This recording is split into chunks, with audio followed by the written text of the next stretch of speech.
Hi guys, मैं हूं प्रभास और स्वागत है आपका मेरे यूट्यूब चैनल जेएस वॉरियर्स में।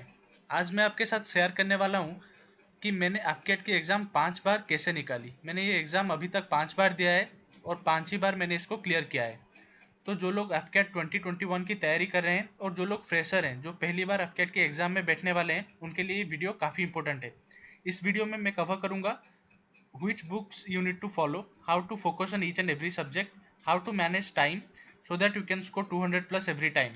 So without wasting any time, चलिए शुरू करते हैं।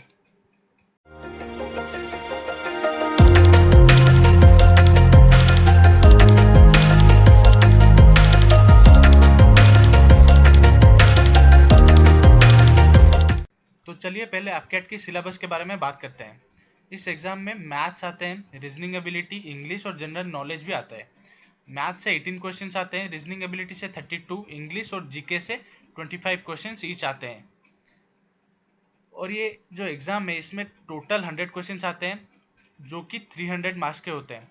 और इन 100 क्वेश्चन को करने के लिए आपके पास 2 घंटे होते हैं। For each correct answer you get 3 marks, for each wrong answer 1 mark is deducted.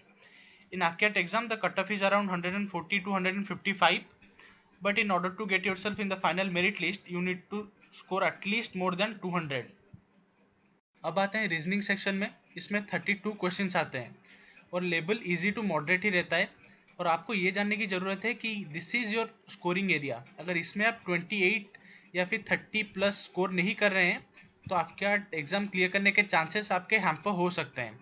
इसमें क्वेश्चंस आते हैं ऑड वन आउट से, analogy, Venn diagram, pattern completion, dot situation analysis, blood relation, missing figures, figure classification, coding and decoding, spotting the embedded figure, sequencing. इस तरह के question दिए जाते हैं। जैसे कि मान लीजिए 3 माउंटेन्स के नाम दे दिए जाएंगे और एक डेजर्ट होगा, आपको ये डेजर्ट फाइंड आउट करना है, ये ऑड वन आउट है। फिर रेशियो रिलेटेड क्वेश्चंस भी आ सकते हैं, जैसे कि Sebastian Vettel equal to Ferrari, then Lewis Hamilton equal to dash. इस तरह के क्वेश्चंस भी आ सकते हैं। रीजनिंग एबिलिटी के लिए मैं आपको रेफर करूंगा कि आप आर डी शर्मा के एक रीजनिंग एबिलिटी को लेके एक बुक आता है, ये बुक आप ले सकते हैं और प्रैक्टिस कर सकते हैं। ये आपका एफकेट एग्जाम में भी हेल्पफुल होगा और ओआईआर टेस्ट में भी हेल्पफुल होगा, जो कि एसएसबी में आपको देना ही पड़ता है स्टेज 1 में। और आपको ये चीज़ भी ध्यान में रखना है कि ये जो 32 क्वेश्चंस हैं इसको आप 30 मिनट्स में ही कवर करें। ज़्यादा टाइम लेंगे तो बाकी सेक्शन भी आपके हैम्पर हो सकते हैं। अब चलते हैं मैथ्स के सेक्शन में। इसमें से 18 क्वेश्चंस आते हैं और इसका जो लेवल रहता है ये मॉडरेट टू डिफिकल्ट ही रहता है। एफकेट में डिफिकल्ट क्वेश्चंस ही आते हैं मैथ्स से। डेसिमल और फ्रैक्शन से क्वेश्चन आते हैं, simple interest and compound interest से आते हैं, time and distance, percentage, ratio and proportion, time and work, average, profit and loss, इन सारे सेक्शन से क्वेश्चन आते हैं। और सबसे इंपॉर्टेंट है time and distance and time and work. ये दो टॉपिक से क्वेश्चंस काफ़ी घुमा के पूछे जाते हैं। जैसे कि मान लीजिए 2 ट्रेन आते हैं, एक आगे चल रहा है एक पीछे चल रहा है, दोनों की स्पीड अलग अलग है, किस टाइम पे वो जाके मिलेंगे। वैसे ही बोट एंड स्ट्रीम से भी क्वेश्चन आ सकते हैं, अपस्ट्रीम में स्पीड इतनी है, डाउन स्ट्रीम में स्पीड इतनी है, तो इतना डिस्टेंस कवर करने के लिए कितने टाइम लगेंगे। टाइम एंड वर्क से भी क्वेश्चंस घुमा के पूछे जाते हैं। तो इसके लिए मैं आपको बुक सजेस्ट करूंगा, वो है आर्यहंत का एक फास्ट ट्रैक मैथ करके एक बुक आता है, उससे आप फॉलो कर सकते हैं। और ज़्यादा से ज़्यादा आपको प्रैक्टिस करने की ज़रूरत है, क्योंकि ये 18 क्वेश्चंस आपको 45 मिनट्स के अंदर ही आपको कवर करने हैं। आप जितनी जल्दी ये 18 क्वेश्चंस कवर करेंगे, बाकी सारे टॉपिक में आप ज़्यादा ध्यान दे सकते हैं। तो अब चलते हैं इंग्लिश की तरफ। इंग्लिश में 25 क्वेश्चंस आते हैं और इसका जो लेवल है इजी टू मॉडरेट रहता है। इसमें कॉम्प्रहेंशंस आते हैं, basic grammar, fill in the blanks by choosing appropriate words, tenses, error detection, sentence completion, synonyms and antonyms, testing of vocabulary भी आता है। इंग्लिश और जीके में मोस्ट ऑफ द स्टूडेंट्स ये गलती करते हैं कि वो श्योर नहीं होते हैं। दो ऑप्शन के बीच वो हमेशा कंफ्यूज रहते हैं और एंड में किसी एक में तुक्का लगा के आ जाते हैं। आपको ऐसा नहीं करना है और मेरा सजेशन ये रहेगा कि आप ग्रामर और टेंस में ज़्यादा ध्यान दीजिए, क्योंकि ये दो सेक्शन ऐसे हैं जिसमें आप 100% स्कोर कर सकते हैं।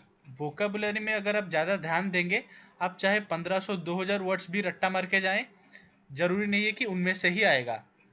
लेकिन ये दोनों सेक्शन में आप 100% स्कोर कर सकते हैं।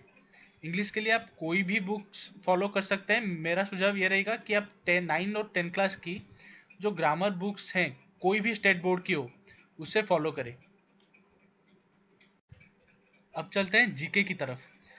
जीके इसमें से 25 क्वेश्चंस आते हैं और ये एक ऐसा टॉपिक है जो आपका सबसे ज़्यादा टाइम लेता है और सबसे कम स्कोर आप इसी टॉपिक में करते हो। इसमें question easy to moderate level का आता है। इसमें जो इंपॉर्टेंट टॉपिक्स हैं वो history, sports, awards, appointments, current affairs, political science and defence. History से, मुगल हिस्ट्री से क्वेश्चन हर बार आ जाता है, जैनिज्म बुद्धिज्म से भी हर बार आ जाता है और फ्रीडम स्ट्रगल से भी हर बार आता है।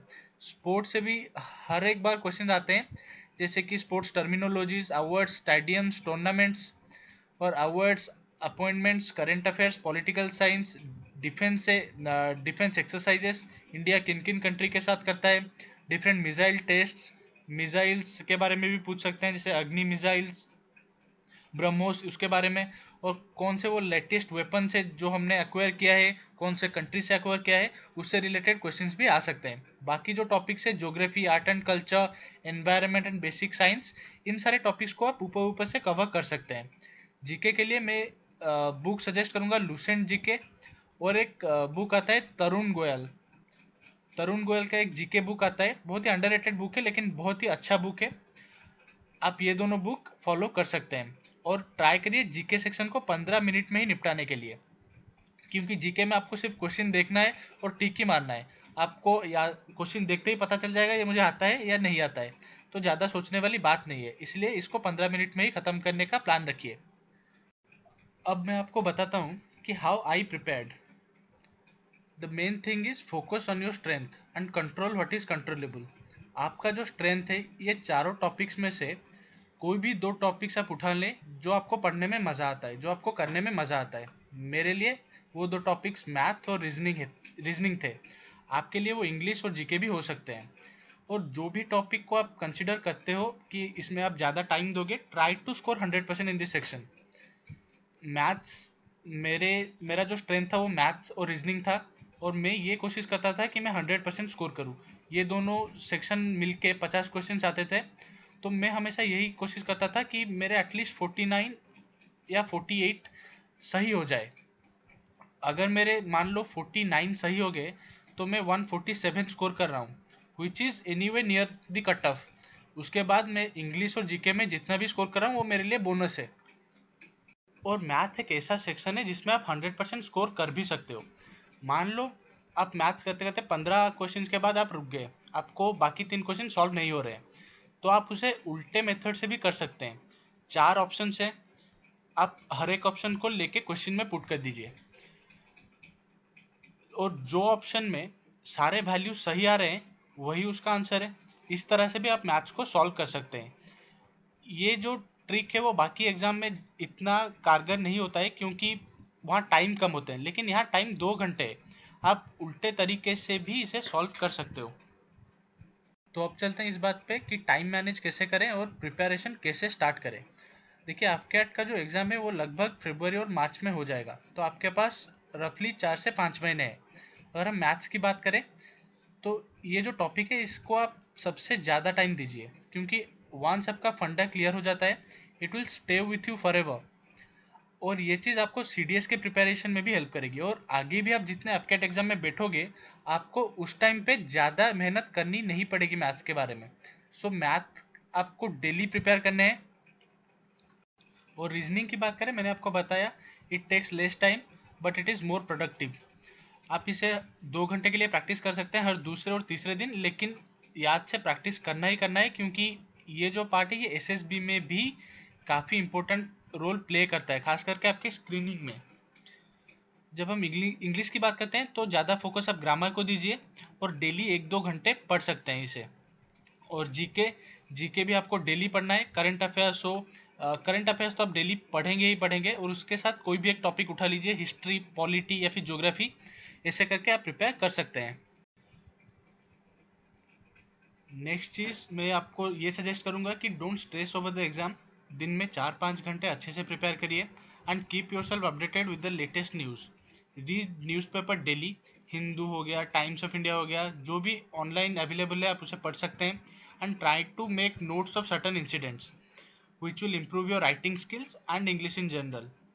And as a defense aspirant, good physical fitness level is required from you, so keep exercising daily and set weekly goals. आप संडे बैठ के ये डिसाइड करिए कि अगले सैटरडे तक मुझे ये पार्ट कवर करने हैं और ट्राई टू अचीव इट।